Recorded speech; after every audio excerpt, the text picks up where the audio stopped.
Welcome to Hub History, where we go far beyond the Freedom Trail to share our favorite stories from the history of Boston, the hub of the universe. This is episode 323, The Ship Boston from Boston, and the Sailor from the Other Boston. Hi, I'm Jake. This week I'm talking about the trials and tribulations of John R. Jewitt. 222 years ago, on March 22, 1803, a teenage sailor named John Jewitt from Boston, Lincolnshire, was aboard the ship Boston from Boston, Massachusetts, when it was captured in the Nootka Sound on the west coast of today's Vancouver Island in Canada by a powerful king of the Nuu-Chah-Nulth people. For almost 3 years, Jewitt and one other survivor from the Boston were enslaved by the king Maquinna, during which time Jewitt kept a journal that's become an important ethnographic study of indigenous life on the northwest coast of North America. Besides life among the Nuu-Chah-Nulth, this incident helps reveal the importance of Boston's maritime economy in the years between independence, when Boston was no longer subject to the British mercantile system, and the War of 1812, when our freedom of the seas was curtailed. It also joins our episodes on the ship Columbia and the Park Street missionaries to Hawaii in illustrating how Boston merchants and whalers had an outsized influence on the culture of the West Coast, even before America laid claim to the region. How did John Jewitt ingratiate himself to his captors well enough to survive his ordeal? And how did he manage to concoct an escape long after it seemed like all hope was lost? We'll soon find out. But before we talk about the ship Boston from Boston and the sailor from that other Boston, I just want to pause and thank the sponsors who quite literally make it possible for me to make this show. By committing to supporting the show with $2, $5, or in a few cases, $20 or more each month, this core group of listener supporters takes care of the cost of making this podcast. And there are certainly costs. Podcasting's very attractive because it's a cheaper medium to break into than many. I don't need a fancy camera or an expensive video editing deck. I don't need a publisher's printing press or the broadcast tower from a radio or TV station. All I really needed when we first started the show back in October 2016 was a cheap USB microphone and a pair of headphones that I already had lying around the house. However, the total tab adds up over time. After we recorded that first episode, I had to find a place to put it, which means paying for podcast media hosting. Not everybody who starts a podcast wants to create a website for it, but for me it was important to have an easy place to point the listener where they could see sources, historic maps, photos, documents, things like that supported each show. That meant buying a domain name and figuring out a web host. After that website had been up and online for a couple of years, we got hit by a hacker who managed to inject malicious code into the site, and that meant paying for enhanced security from our web host. Eventually, I wised up and realized that people who are deaf or hearing impaired might want to enjoy the show too, so at that point I started adding automated transcription to each episode. And of course, over time, the quality of the research that goes into each episode is increased, and that means paying for access to research databases that we didn't use at first. Interviewing guests means that I have to pay for a decent multi-track video conferencing service, and those costs do eventually add up. That's why I'm so grateful to the sponsors who are willing to pay for a free podcast. To everybody who's already supporting the show, thank you. If you're not yet supporting the show and you'd like to start, it's easy. Just go to patreon.com/hubhistory or visit hubhistory.com and click on the Support Us link. And thanks again to all our new and returning sponsors. Now it's time for this week's main topic. In the first week of May of 1805, newspapers in Boston carried a most unwelcome update. This version was published in the Boston Gazette and reprinted in papers up and down the East Coast, but the other Boston newspapers had the story around the same time also. The Gazette story notes, "It is with regret we are called upon to state, on the authority of a letter received in this town on Saturday last from Canton, that the ship Boston, Captain John Salter of this port, has been taken on the northwest coast by the natives of Nootka Sound. While this was breaking news in Boston, it wasn't exactly hot off the presses by our standards. In an era before 5G, smartphones, or even the telegraph, it took over 2 years for news of the ship Boston's capture to reach the city of Boston. In a 1926 article about the incident for the Washington Historical Quarterly, F.W. Howey describes how the news got back to Boston. This information doubtless was carried from the northwest coast to Canton, meaning China, perhaps the Pearl River or the Guangzhou province area, in the fall of 1803 by one of the trading vessels, and thence reached Boston. The ships usually left China in December or January, and the voyage home ordinarily occupied about 4 months. The version of this story that's captured in the journal of John R. Jewitt, the armorer on the Boston, was much more detailed and immediate, but it couldn't be published until 1807. He conveys that the ship Boston arrived in Nootka Sound, a large, sheltered harbor on the seaward side of Vancouver Island, about 200 miles northwest of today's Seattle, on March 12, 1803. You can find this area by searching for Uquat, or Nootka Lighthouse, on Google Maps. There's even street view of the lighthouse that was taken from a fishing vessel.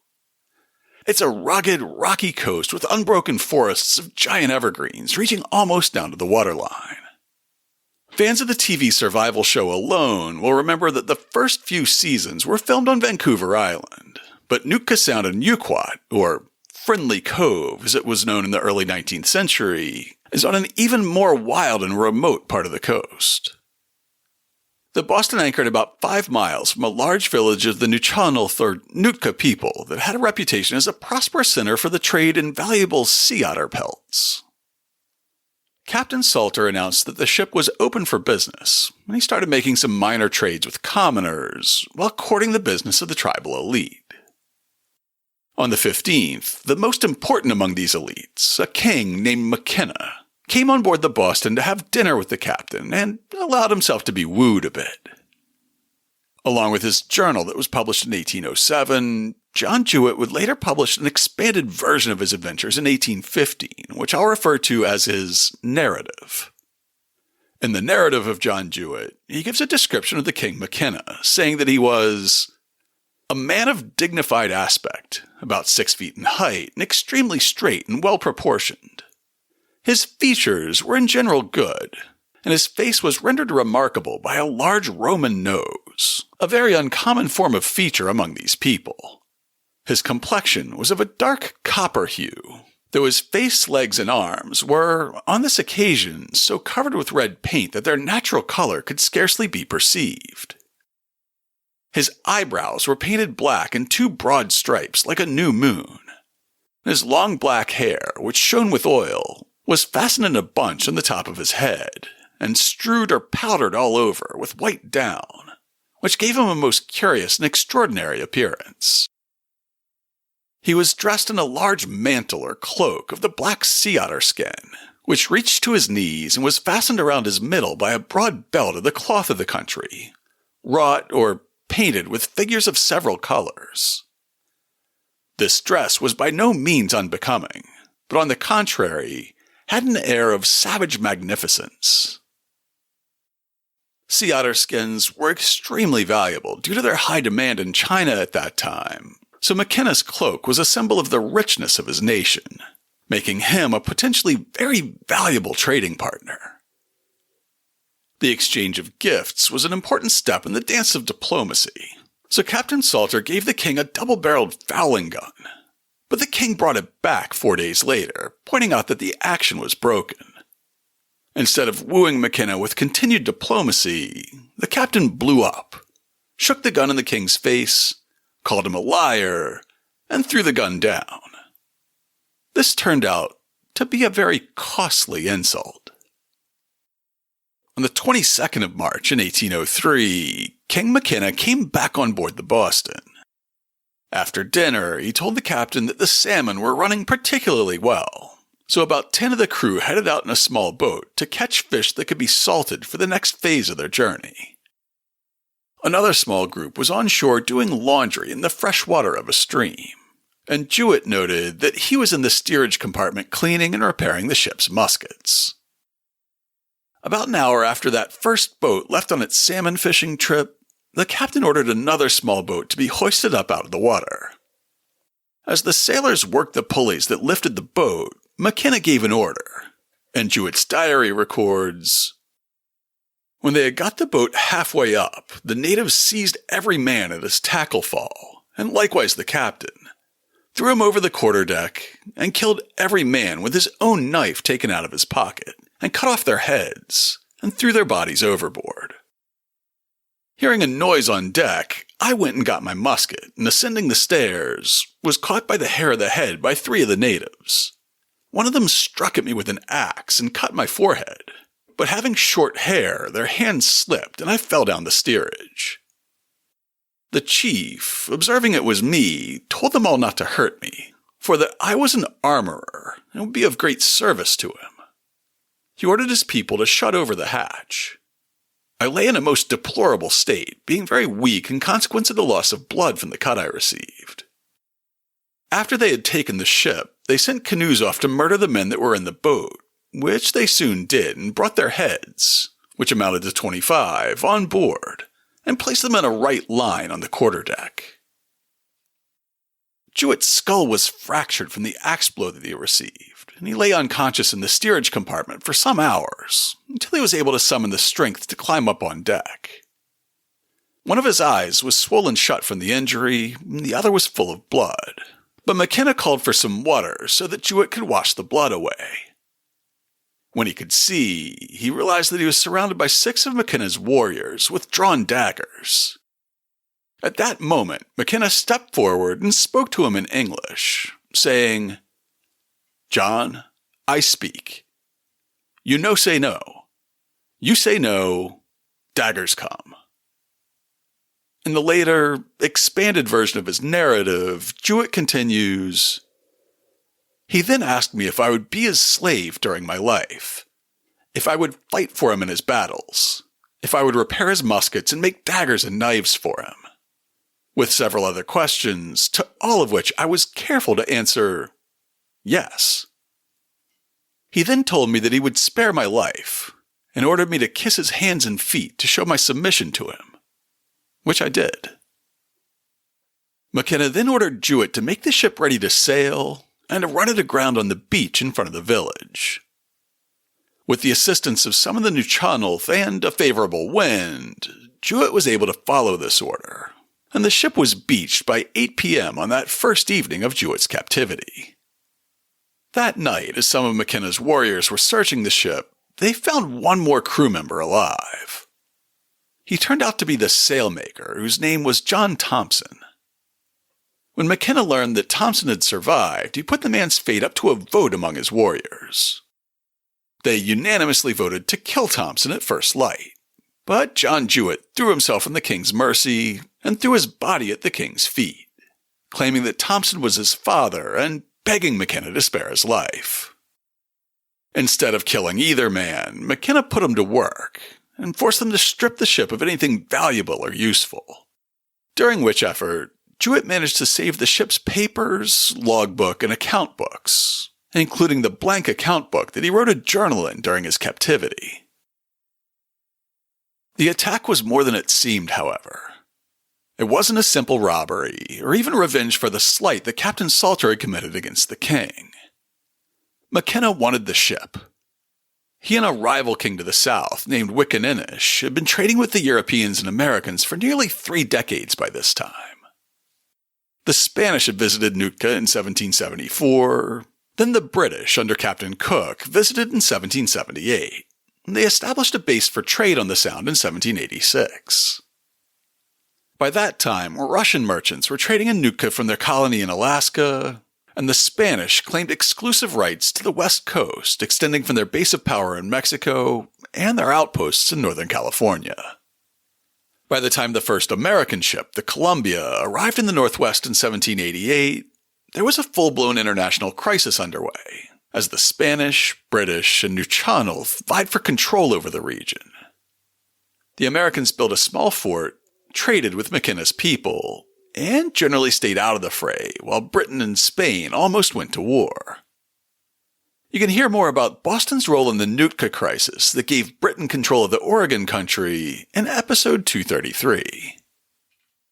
This long experience trading and negotiating with great European powers had given Maquinna and his rival leaders a desire for power that would put them on equal footing with the English and Spanish, while also growing their wealth and letting a few key chiefs consolidate power. In a 2017 dissertation, Eric Oakley describes how this desire to compete with their colonizers made the Nuu-Chah-Nulth turn to seizing the Boston. Rivalries between paramount chiefs, such as Wickenish and Maquinna, prompted them to imagine a world of indigenous sea power. If canoes symbolized wealth, and a successful whale hunt legitimized a chief, then possession of a Western vessel represented the ultimate expression of chi, the supernatural force that provided each chief with his temporal power. Indians made keen observation of Columbia, Washington, and other vessels originating in Europe or America. Ships conferred a spiritual potency upon their commanders, not least because of the prominence of metal in their hulls, armaments, and navigational instruments. Furthermore, their size implied physical strength of the sort belonging to large mythological creatures such as giants and thunderbirds.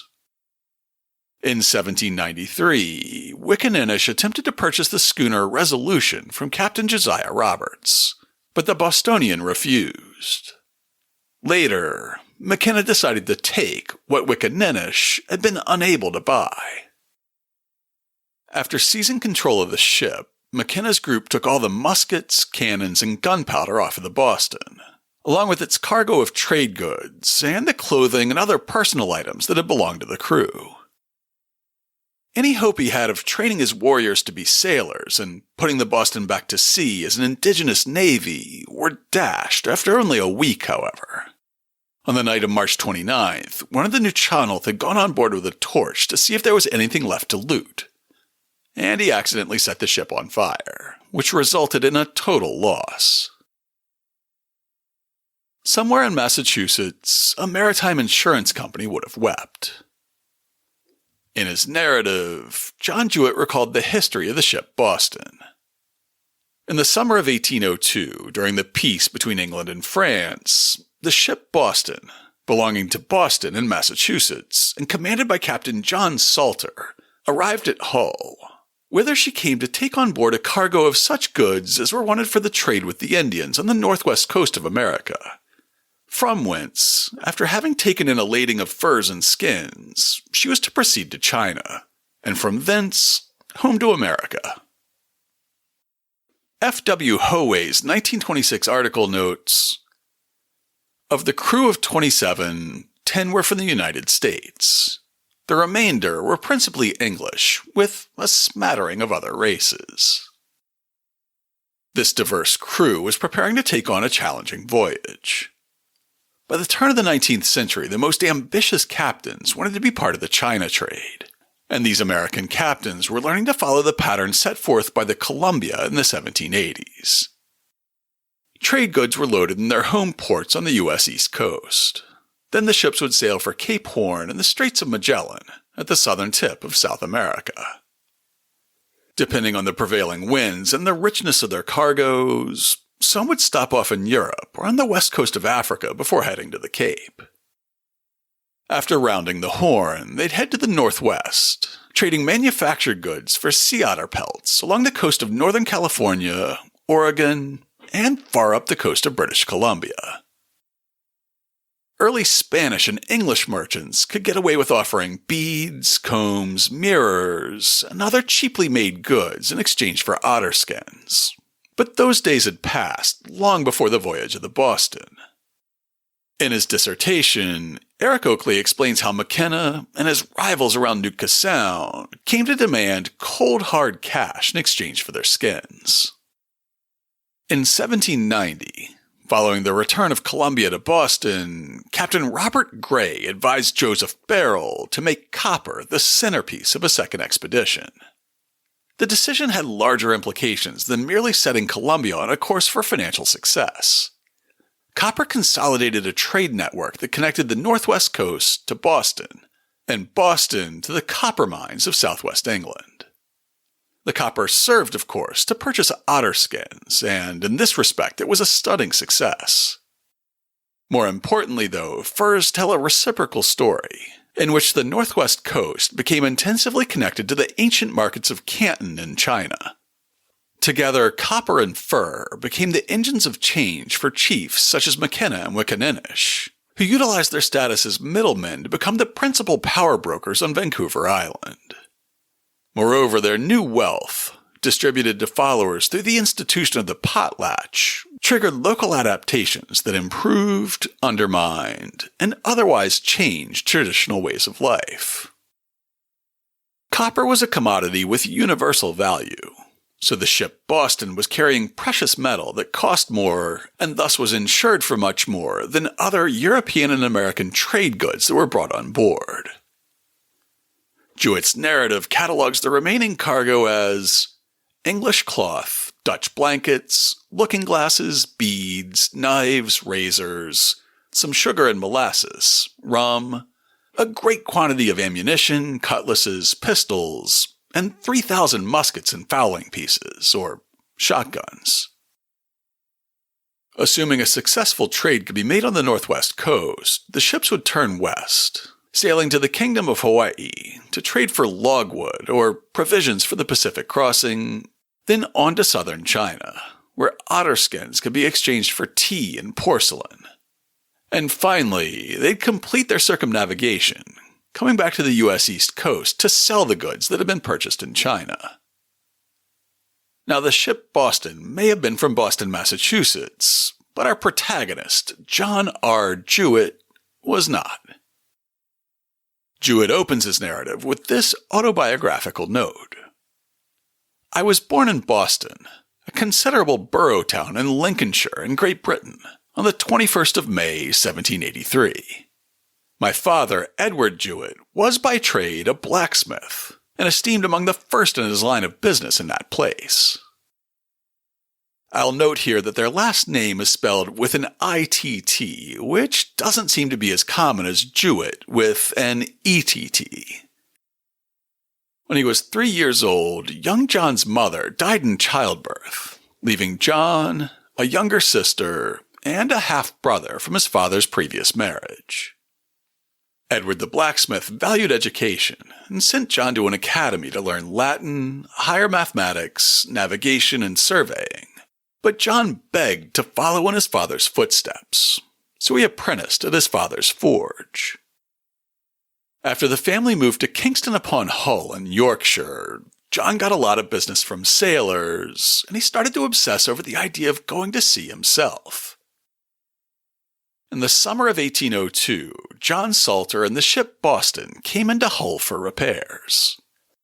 Edward Jewitt was hired to craft the fittings that would be needed, and the captain ended up spending many evenings at the Jewitt house, regaling the 19-year-old John with tales of his adventures on the high seas and stories about the prosperous town of Boston, Massachusetts, where an enterprising young man could certainly make a better start in life than he could in Kingston-upon-Hull. With Edward's permission, John signed on as the ship's armorer, a master smith who could repair the Boston's muskets and cannons, as well as making iron hatchets and knives for trade, as was needed. He agreed to be paid $30 a month, which would be payable as a share of the otter skins they purchased on the coast, giving him the attractive possibility of making more when the skins were sold in China. They also agreed that at the end of this voyage, Captain Salter would use his influence to help Jewitt establish himself as a smith in Boston, Massachusetts, that is. With this agreement, the younger Jewitt was on the Boston when it left England on September 3, 1802. It took them 29 days to reach the coast of Brazil, during which time Jewitt got over his initial seasickness, marveled at the open ocean, and worked at his forge, helping the common sailors from time to time when they needed an extra set of hands to heave a rope. In Brazil, they purchased firewood, fresh water, and enough food to allow them to sail straight to the Oregon country instead of stopping off in Hawaii first. It took 36 days to round Cape Horn in the face of ferocious winds and opposing seas, but they finally made it on Christmas Day. From there, they proceeded without stopping to Nootka Sound on Vancouver Island, which was their goal for the fur trade. They dropped anchor at Friendly Cove, just feet from today's Nootka Lighthouse on March 12, 1803. 10 days later, John Jewitt was staring at the decapitated heads of his crewmates and kissing Maquinna's feet in submission. The attack must have left John Jewitt wondering who his captors really were. Maquinna was the king of the Nuu-Chah-Nulth Nation, which was one of 15 nations making up the Nuu-Chah-Nulth cultural group that stretched up and down the west coast of Vancouver Island. The Nuu-Chah were the first nation along the northwest coast that came into contact with Europeans. First the Spanish, and then Captain Cook and the British. They leveraged their excellent deepwater anchorage and the relationships they fostered into a dominant trading position. Maquinna might not have been king yet at the time of that first contact, but his star rose as trade with the English grew. In a 1998 article on the politics of the Nuu-Chah-Nulth published in the journal Ethnography, Michael Harkin describes this period of early contact along the northwest coast. Nuu-Chah-Nulth culture reached a pinnacle of development in the early fur trade period. Observers recorded an elaborate material culture, a large slave class, and powerful chiefs. During this period, chiefs such as Wickaninnish of the Cliaquot and Maquinna of the Nuu-Chah gained in wealth and power. They frequently launched attacks on European vessels and persons, and were in a position to dominate the fur trade. Alliances arose during this period, the result of the concentration of power in a few chiefs who dominated the fur trade, and the loss of population in certain local groups. After 1795, when the Spanish withdrew from Vancouver Island, the British and Americans came to dominate the fur trade. Over the course of the first century after European contact, the total population of the Nuu-Chah-Nulth fell by almost 90%. Before smallpox and other epidemics decimated their numbers, each nation lived in large, fortified villages of longhouses, mostly along the coast. Entire villages would pick up and move a few times a year. From their main village to better salmon fishing grounds in the fall, to coves with plentiful herring in the winter, and back to the main village in the spring.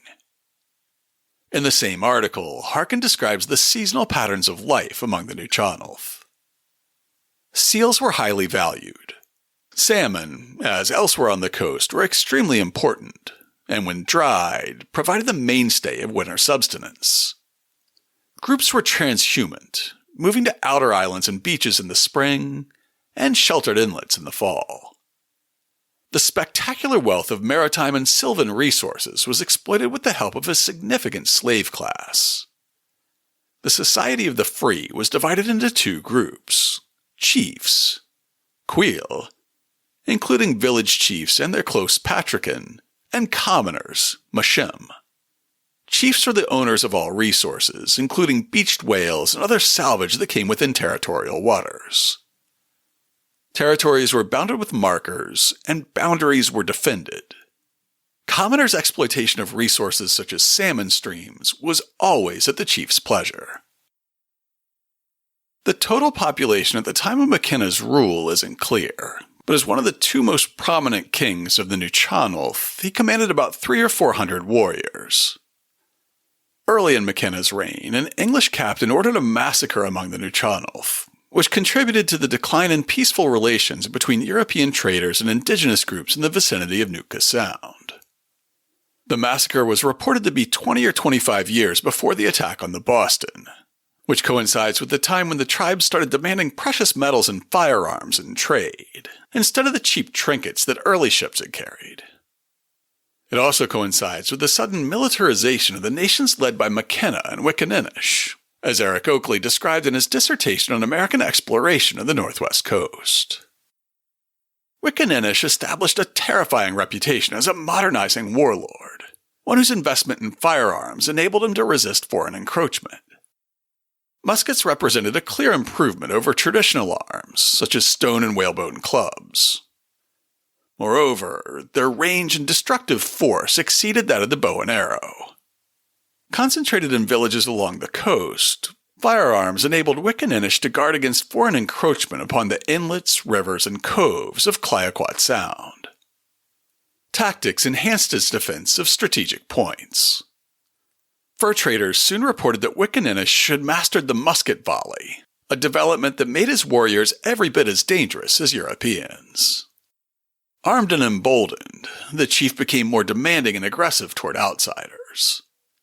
In 1795, Wick-Inish participated in the last peaceful trade to be documented at Clayoquot Sound, with Englishman Charles Bishop. Meanwhile, Maquinna amassed a similar arsenal, and his armed resistance became a significant factor in the Spanish withdrawal from Nootka Sound, also in 1795. The significant slave class among the Nuu-Chah-Nulth that Harkin described went far beyond captured Americans and Europeans. When John Jewitt agreed to become Maquinna's slave to save his life, he was sent to live in Maquinna's own longhouse. Along with the king's extended family, this household included about 50 Nuu-Chah-Nulth who had been enslaved during Maquinna's battles with the other nations in the region. They are obviously there against their wills, but their physical safety was actually much more secure than Jewitt's. Because so many of Maquinna's followers had voted to kill Jewitt in retaliation for past offenses by the crews of other ships, Jewitt had to go to sleep each night surrounded by Maquinna's children to try to protect himself from assassins in the night. Within days of the attack on the ship Boston, 2 more ships from Boston came into Nootka Sound, trying to investigate rumors that a ship was on shore there. They were the Mary and the Juno. With the wreck of the Boston still smoldering on the beach, though, it was immediately clear that something was wrong. Maquinna's warriors fired on the ships from the shore with some of their captured muskets, and one of the ships returned fire with grape shot from its cannons. The two sides were too far apart to do any damage, but it was enough to warn the 2 ships from Boston away. Soon canoes arrived, carrying several hundred members of at least 20 villages that were tributaries of Maquinna and led by lesser chiefs. Maquinna put on a show, dressing his warriors in the clothing captured from the Boston and having them fire volleys from their captured muskets. After a grand ceremonial feast, or potlatch, the king sent these vassals home with lavish gifts of guns, gunpowder, and cloth. Soon, Jewitt, Thompson, and the other slaves in Maquinna's household were put to work cutting firewood and hauling water for the village. On June 1st, Jewitt noted in his journal that he and his fellow slaves were busy cutting firewood while Maquinna was out whaling, though the king returned empty-handed. A 2001 article in the journal Arctic Anthropology explains the importance of whaling in Maquinna's culture, and the role of chiefs like him in particular. The long-standing importance of whales and whaling in Nuu-Chah-Nulth culture seems clear. Even if whaling met only with occasional success, the dietary impact of just a few animals would be significant. Trade in whale products between Nuu-Chah-Nulth communities also appears to have been common, fostering intergroup alliances and resource distribution. Whaling may have been the key adaptation that allowed intensive occupation of the outer coast, enabling the initial movements of the various Nuu-Chah-Nulth, Dididot, and Maka groups into their historic homelands. The evidence indicates that whaling has played a significant role in the development of Nuu-Chah-Nulth culture over at least the past 3,000 to 4,000 years. In Jewitt's narrative, he describes the harpoons that Maquinna and his men would use when pursuing a whale. The barbs are formed of bone, which are sharpened on the outer side and hollowed within, for the purpose of forming a socket for the staff. These are then secured firmly together with a whale sinew, the point being fitted so as to receive a piece of mussel shell, which is ground to a very sharp edge and secured in its place by means of turpentine. To this head or prong is fastened a strong line of whale sinew about 9 feet in length, to the end of which is tied a bark rope from 50 to 60 fathoms long, having from 20 to 30 sealskin floats or buoys attached to it at certain intervals, in order to check the motion of the whale and obstruct his diving. That kind of reminds me of the yellow barrels that Quint used on the shark in Jaws. Jewitt continues, in the socket of the harpoon, a staff or pole of about 10 feet long, gradually tapering from the middle to each end, is placed. This the harpooner holds in his hand in order to strike the whale, and immediately detaches it as soon as the fish is struck. Jewitt's diary details the many times Maquinna led whaling expeditions out of the harbor that returned with no whale. Often, a failure of the harpoon was to blame. Jewitt describes ropes breaking, a harpoon shaft breaking, a harpooned whale escaping when the bone barbs failed, and the sharpened mussel shell point of the harpoon breaking and keeping the weapon from piercing the whale's skin.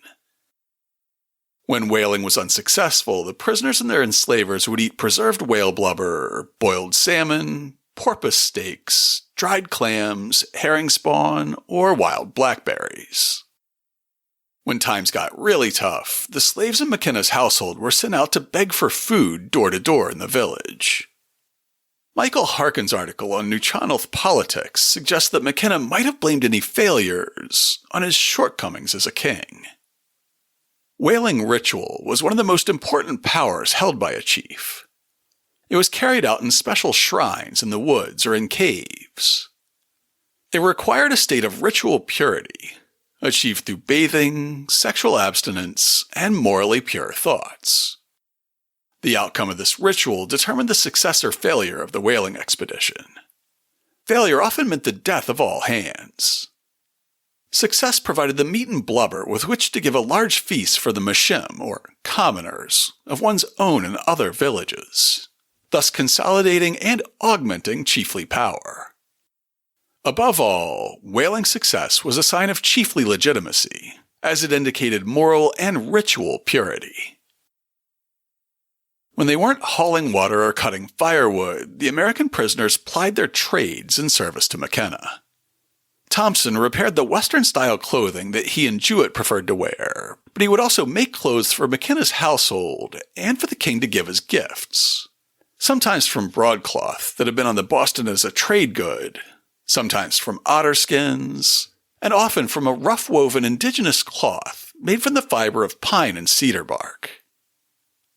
As soon as John Jewitt had recovered enough from the head wound that he received in the attack on the Boston to swing a hammer, his narrative recalls, "I found myself sufficiently well to go to work at my trade, and making for the king and his wives bracelets and other small ornaments of copper or steel, and in repairing the arms, making use of a large square stone for the anvil, and heating my metal in a common wood fire." Though he wrote in his diary that he was always looking for a means of escape and secretly hoping that he'd be sold to another king who was in closer contact with American or English ships, Jewitt earned a reputation as a cheerful prisoner. In a book on Jewitt's captivity, Robert Brown recalls a description of the young Jewitt. One of the Nuu-Chah-Nulth, who was a young child during Jewitt's captivity, lived long enough to describe his king's favorite captive to the British-Canadian Indian agent W.E. Banfield in the 1860s. Of this description, Brown wrote, "This old man especially remembered Jewitt, who was a good-humored fellow, often reciting and singing in his own language for the amusement of the tribesmen. He was described as a tall, well-made youth with a mirthful countenance, whose dress latterly consisted of nothing but a mantle of cedar bark." After about a year in captivity, when the spring whaling season of 1804 commenced, Jewitt traded on his reputation for cheerfulness and his observation of Maquinna's trouble with harpoons to improve his own status somewhat. After watching the king's harpoon fail and lose yet another whale on April 14th, Jewitt's journal notes, "I told him I could make him a very good one out of steel, and it should be sharp as a knife. He ordered me to go to work upon it immediately, which I did, and fixed it for him. The very next day, he presented Maquinna with a steel harpoon, and the king promised to reward him with food if the weapon worked as advertised. On the 16th, the journal continues, "Fine and clear weather. Our chief out whaling. Hard times with us. Eat only once a day. No fish can be caught by the natives. They are afraid there will be a famine amongst them. About 2:00 p.m., our chief struck a whale and killed him. About 5 o'clock, he was towed by 40 canoes into the cove. The chief was very much delighted with the harpoon I had made for him." Maquinna rewarded the blacksmith with 100 pounds of blubber. Jewitt records that he boiled a chunk of it in seawater with some fresh nettle leaves as greens in the stew. Though they quickly became sick of whale blubber, it gave Thompson and Jewitt control of their own meals for a short period. As long as their blubber lasted, they didn't have to depend on scraps from Maquinna's table or begging to fill their bellies.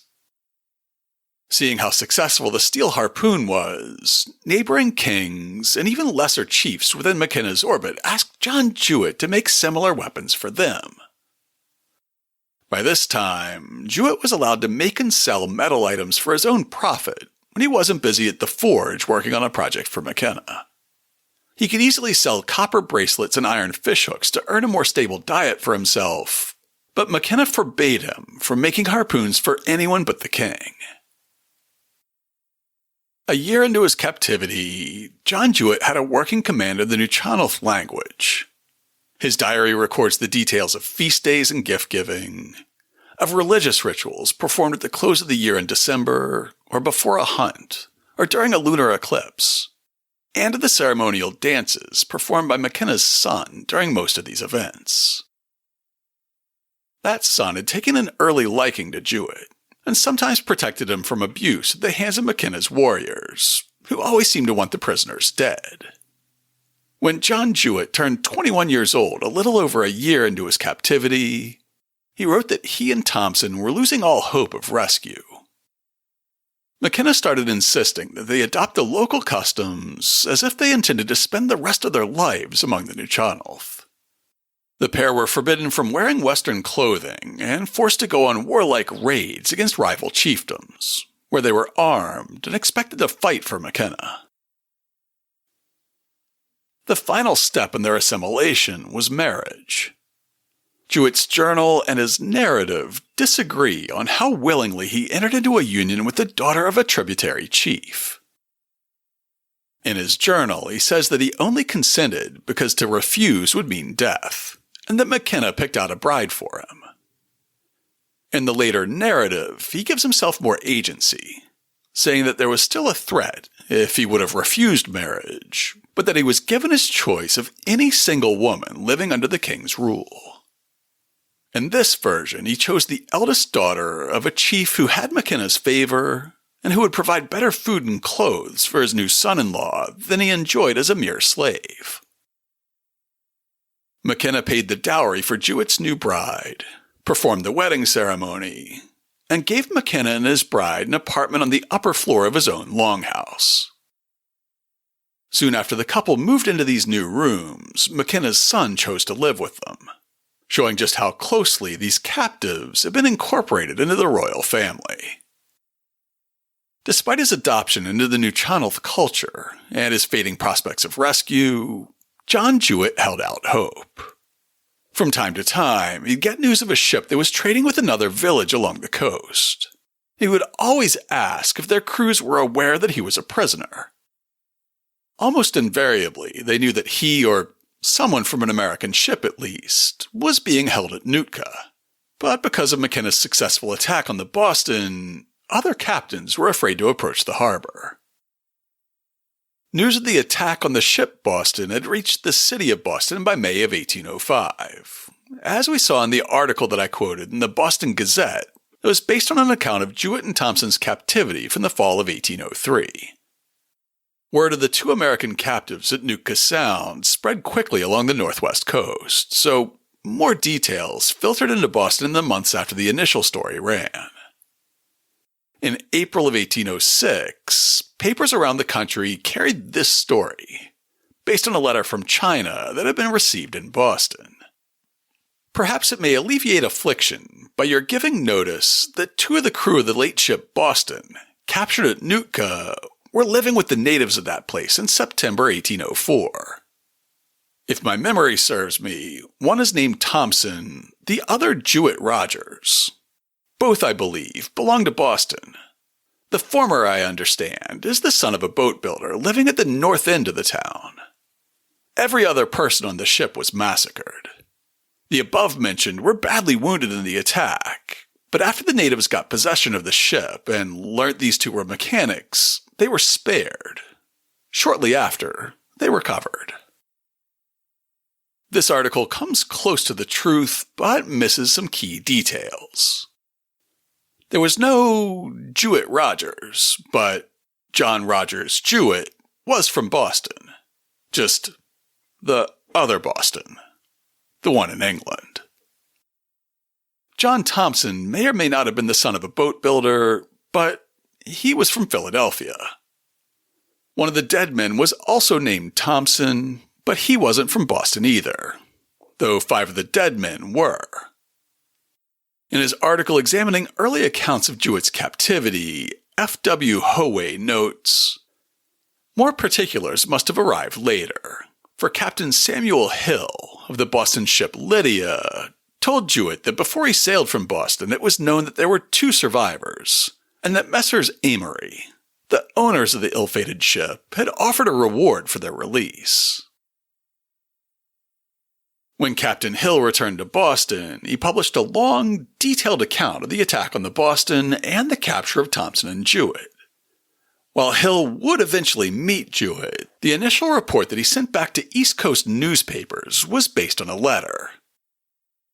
Since he had plenty of paper, and he knew that his captors couldn't read English, Jewitt wrote letters to every captain whose ship came within sight of Vancouver Island, sending them through intermediaries in the villages surrounding Nootka, where rival groups might have had reason to undermine Maquinna's power. Among the many details that Hill's account gives us is that the ships Juno and Mary, commanded by Bowles and Gibbs, who, it seems, had intelligence of the situation of the Boston, and were then coming for the express purpose of taking the ship Boston from the Indians by force. Again, word spread very quickly up and down the coast, even among rival villages. So these 2 captains from Boston knew within weeks of the attack on the Boston that something was awry in Nootka Sound, even if they didn't know exactly what. The details came from John Jewitt's letters, one of which found its way to Captain Hill while his ship Lydia was trading further up the coast. In his article about Jewitt's captivity, F.W. Howe includes this note on the intermediary who delivered the letter to Hill. This chief, whom Jewitt calls Machi Ulatilla, took a great interest in him. Jewitt wrote 16 letters which he dispatched by various chiefs, but that confided to Umatilla, chief of the Clushots, a tribe living to the north of Nootka, was the only one that appears to have been delivered. Captain Hill said that this chief had paddled miles out to sea to hand him the letter.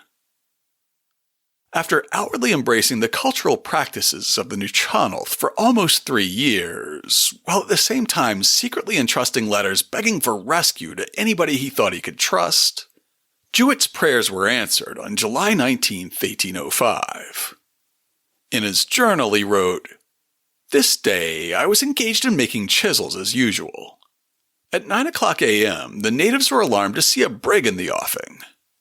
Our chief came and told me to leave my work and go with him to look at the brig. I accordingly went and saw her bearing up for Nootka. My heart leapt for joy at the thought of soon getting my liberty." The brig was the Lydia from Boston. In his narrative, Jewitt wrote that he suppressed his joy and cautioned Thompson to do the same.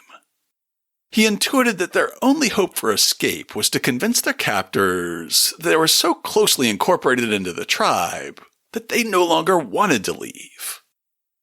He wrote that they continued their normal work as if nothing had changed, until Maquinna came in and asked him his opinion on the best approach. The king asked if he'd be in danger if he paddled out to the Lydia. Jewitt said that he'd be safe, especially if he carried a letter of introduction from Jewitt saying what a fine and generous king Maquinna was. The king thought this was a capital idea, and he was soon being paddled out into the Sound in his giant canoe, with a few otter skins as a gift to the captain, and this letter in hand.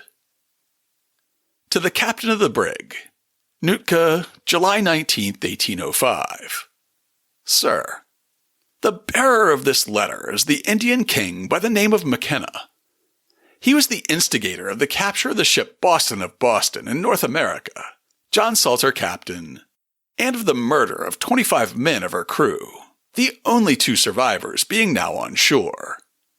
Wherefore I hope you will take care to confine him according to his merits, putting in your deadlights, and keeping so good a watch over him that he cannot escape from you. By so doing, we shall be able to obtain a release in the course of a few hours. Signed, John R. Jewitt, armorer of the Boston for himself, and John Thompson, sailmaker of the said ship.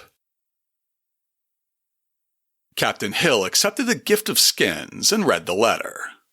Then he invited Maquinna to join him in the cabin for a meal fit for a king. As soon as he was inside and separated from his bodyguards, Hill's officers held Maquinna at gunpoint and sent his retinue back to the shore. Over the next 24 hours, tense negotiations saw the 2 sides arrange not only a prisoner exchange, but also the return of the few remaining goods that had been taken off of the Boston. When the Lydia finally left Nootka Sound, Maquinna was safe on shore, and Thompson, Jewitt, and the Boston's logbooks, papers, and a few remaining cannons and anchors were on the Lydia. After 28 months as a prisoner, you can understand why Jewitt was eager to get on with his life. But there was no way to rush the Lydia's voyage. They spent the rest of the summer trading up and down the coast, visiting the lower Columbia River in November to get some timber to repair the ship, and learning that they had just missed the American explorers Lewis and Clark, who spent the winter there. Sailing back up the coast, the Lydia actually stopped once again at Nootka and traded with Maquinna for furs, with Jewitt acting as a translator. Perhaps giving some insight into how willingly he had entered into the Union, John Jewitt didn't even ask to see his wife and infant son during this brief return to Nootka Sound. Finally, on August 11, 1806, 11 months after the rescue, the Lydia turned west and arrived in China that December. While the officers of the Lydia traded in China, Jewitt was surprised by an old friend. In the crew of an English vessel that was also trading there, Jewitt discovered his next-door neighbor from his years in Kingston upon Hull. The neighbor, named John Hill, told him that news of the Boston's capture had arrived in England before his departure, so Jewitt's parents believed that he had been killed along with the rest of the crew. This old acquaintance gave him some clothes, loaned him a small amount of money, and forwarded a letter from Jewitt to his father and stepmother on an outward-bound ship. The Lydia left China in February 1807 and arrived in Boston 114 days later. Thanks to John Hill's letter, John Jewitt's parents learned of his survival long before Jewitt himself arrived in Boston. When the Lydia finally docked at Long Wharf, Jewitt found a letter from his stepmother waiting for him at the post office. She confirmed that they had long since given up hope of his survival, so the letter forwarded by Hill had been a nearly overwhelming surprise. However, she was also skeptical and didn't want to get her hopes up, so she asked John to write her from Boston with proof of life as soon as possible. He sent this letter nearly immediately, finally putting his parents' minds at ease. This now left John Jewitt with the question of what to do next. He had originally undertaken this voyage in order to get himself set up as a metalsmith in Boston, but that was over 5 years in the past, and a lot had happened since then. He spent some time in the hub trying to decide what to do with this new lease on life and writing in his narrative, "While in Boston, I was treated with much kindness and hospitality by the owners of the ship Boston, Messrs. Francis and Thomas Amory of that place, to whom I feel myself under great obligations for their goodness to me, and the assistance which they so readily afforded a stranger in distress." Jewitt published the first version of his Journal of Captivity in Boston before the end of 1807. One gets the impression that he was desperate for any way to make some money that didn't involve going back to sea. This first edition was a pamphlet of 48 pages, and it doesn't seem to have sold very well.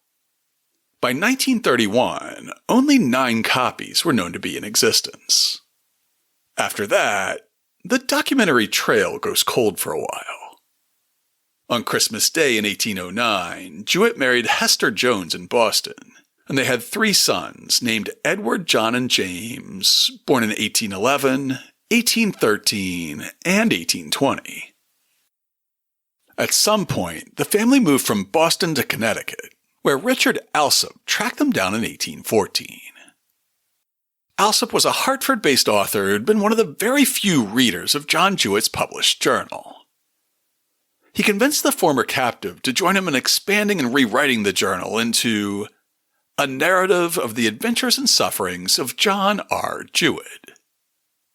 The revised narrative was published in 1815, and newspapers around New England were soon carrying advertisements for a narrative of the adventures and sufferings of John R. Jewitt, only survivor of the crew of the ship Boston during a captivity of nearly 3 years among the savages of Nootka Sound, with an account of the manners, mode of living, and religious opinions of the natives. The revised narrative reads like an adventure tale in the tradition of Treasure Island, and it sold much more briskly than the original. Modern scholars value the book for its close observation of the Nuu-Chah-Nulth culture, and the brief window of time between their first contact with Europeans and their decimation by disease and cultural assimilation. A 1988 review of Jewitt's 1815 book locates it within a continuum of similar works across the centuries.